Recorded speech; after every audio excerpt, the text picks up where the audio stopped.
What's up, team? Coach Taj here from ETFF Scripps here in San Diego, California. And I'm here because today is day 21 of our 31-day 100-rep challenge. That's right, y'all. It's 21 and we about to have some fun because we're going to light up the core and some more with the dead bug. That's right. Even though we are so alive and we will thrive, we are going to do these dead bugs and we're going to move slow like a slug. You know what I'm saying? Now, the reason why I say slow is because slow and controlled is going to allow you to be more effective, more consistent, efficient, and persistent while you're doing this movement. Now, when you are initiating the dead bug, you want to come down onto your back laying on the floor. Now, from here, we always want to make sure that our core is activated, especially since this is a core dominant movement today. And we want to make sure our lower back is super flat to the floor. Now, during this movement, your lower back is actually going to be glued to the floor the entire time. So this initial core activation is super essential to maximize your potential. So you're going to lay on down. You're going to flip your pelvis like you're trying to bring your belly button to your chin, drive the belly down, and then make sure there's no space between your lower back and the floor. Now from here, you're then going to extend your legs out, making sure that lower back still stays firmly planted, and then you're going to bring those arms extended as well. What you're going to do, you're going to bring one knee in. Whatever knee is in, you're going to leave that arm extended, and then the other arm is going to meet your other leg at the floor, all right? Now notice I have a bend in this knee, but we still want to keep our lower back flat. So my right knee's elevated, my right arm is elevated above my head bicep by my ear, my left arm is down, and my left hand is on that left thigh. Now from here, ideally, we're going to drive our belly down, and we're going to bring our upper back off the floor. Now I'm going to lift my left leg off the floor, and I'm in a hollow body position, once again, with whatever knee's elevated, that same side arm is elevated, and whatever leg is extended, that arm is extended down low with that leg. Now we're going to slowly, about 3 seconds each movement, holding the hollow body shape, keeping our lower back driven to the floor, you're going to slowly switch. So I'm bringing my left knee up, and now my left arm is extended by my left ear, and my right arm is now extended down low, and my right arm is extended down with that leg nice and extended. Once again, my upper back is still off the floor, my lower back is still driven to the floor, and notice my right heel is even elevated, and everything is slow. So this is your dead bug. It is slow, 1, 2, 3 seconds per movement. Now, if you have difficulty holding this hollow body, or if you have difficulty extending your legs, your first option is to keep your head and upper back on the floor, along with that lower body driven down nice and tight. Now, as you're doing this, you're slowly, once again, extending, still making sure that lower back is driven, and we are really making sure that that arm stays straight, and we're getting that bicep by that ear. Now, if this variation is still a little too difficult, you can always rest your heel.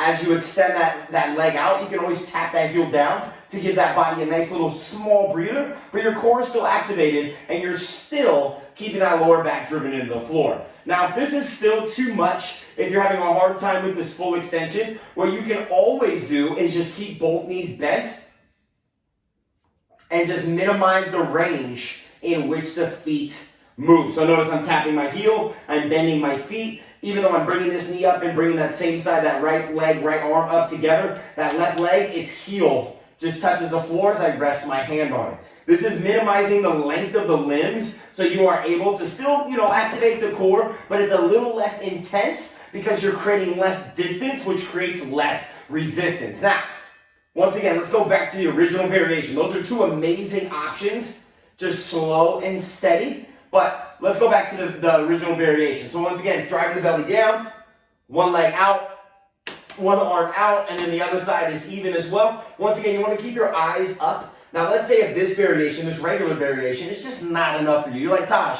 I know I can do more. I know I can be more and see more. Well, guess what? You're going to make your legs, boom, straight the entire time. So now your legs are straight just like your arms are. So now we're lengthening the limbs, and we are creating more tension. Once again, not allowing that foot to ever touch the floor, not allowing that upper back to ever touch the floor, and you're keeping your limbs super duper straight. You will notice that your abs will be on fire just by maintaining that straight limb. Also, it's a great way to mobilize your hamstrings. Hey, a little 2-for-1 special like your favorite food truck. You know what I'm saying? Now, if you're in this position, you're like, Tosh, You know what? I can do my legs straight. I can keep my body off the floor. I still need more. Well, you can add weight to your hands.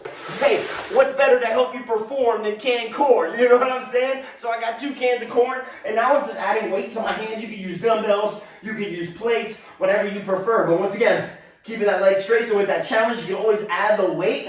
Once again, this bottom arm that goes to the thigh, you're not resting it on that thigh, but it's still super duper slow. We're super duper long, and we're keeping that lower back driven into the floor. So now it's the same movement, except my limbs are longer and my body is stronger because now I have weight and my arms and legs are further from my midline by keeping that straight limb. Oh my goodness, I'm telling you, it doesn't take much. The slower, the better. The slower you go, the more you will grow and the more your abs will show. Pop, pop, pop. That's what those abs are going to be doing every time you lift up the shirt. Pop, pop. That's right. So once again, with those options, if you need those options with the dead bug, once again, you can always keep your head and upper back on the floor, and you can always rest that heel if you need as you switch. Once again, another option within, you can keep both knees bent, and you can minimize the distance in which that leg goes. Once again, still trying to keep those arms straight. If that's still too much, you can always just minimize the way that the arms move, or you can even just keep your hands down and just focus on a heel drop and focus on keeping that lower back driven on the floor and just work on keeping that lower back flat on the surface as you slowly drop those heels. That is another variation that will really be beneficial with the options if the previous options are not for you. Now remember, with the regular variation, lower back's driven, once again, you're bending that knee to about a 90 degree. Still trying to keep everything elevated. Once again, if you need to rest your heel or if you need to rest your upper back, those are there. But with the regular variation, we want to maintain that hollow body positioning, and we want to keep that lower back flat on the floor. Now, if this is not enough, look at that, boom. Now we're into that challenge. Working one arm, one leg at a time, staying stiff and steady. And if you're still ready to get extra sweaty, once again, you can add any type of weights to your hands. Woo, and it will help you expand, just like that abdominal region every time that you bring that arm overhead. There you go. Ugh, dead bug, man. Just from the tutorial, my abs feel a fuego. So anyway, do the best variation. Once again, you can start with a challenging variation and work your way down, or vice versa. You can start with the option and work your way up, or you can just stick whatever suits you best. But either way, it's 100 reps, a straight slow, 3 seconds per rep. So it should take you at least 300 seconds if you do the math to do all 100 reps. Slow and in control, and make sure that lower back stays driven, and listen to your body. If you ever feel pain in your neck, let your head rest. If you ever feel pain in your lower back, reassert that core and explore, all right? So I'm going to go do my 100 reps. You do yours. Let's get it, team. Day 21. Let's have some fun.